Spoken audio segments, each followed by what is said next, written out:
পৃথিবী না জানুক আমি তো জানি। আসসালামু আলাইকুম আইয়ুব ভাই। ওয়ালাইকুম আসসালাম আলামিন। কি খবর, কি অবস্থা? ভালো আছো ভাই? এই তো আলহামদুলিল্লাহ, আপনি?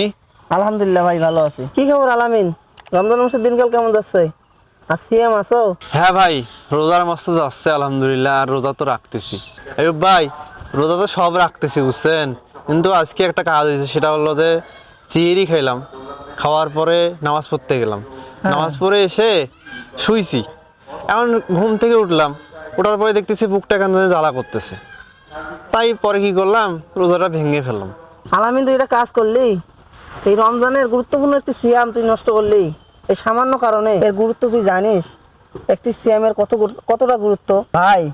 এই রমজান মাস এমন একটি মাস যা আমাদের জন্য রহমতের সকল দরজা খুলে দেওয়া হয়। মানে কি বলেন ভাই? ভাই, আমাদের নবী করিম সাল্লাল্লাহু আলাইহি সাল্লাম বলেছেন, যে ব্যক্তি ইমানের সাথে এবং সওয়াবের আশায় রোজা রাখে এই রমজান মাসের, আল্লাহ তাআলা তার পূর্বের সকল গুনাহ মাফ করে দেয়। সুবহানাল্লাহ।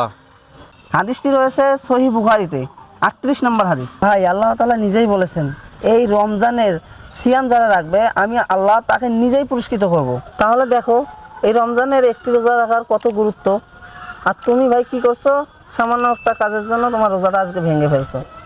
এটা হইলো ভাই? ভাই, তাহলে তো আমাদের সকালের উচিত এই রমজানে 30টি সিয়াম রাখা এবং ইবাদতে মনোযোগী হওয়া। হ্যাঁ ভাই, অবশ্যই।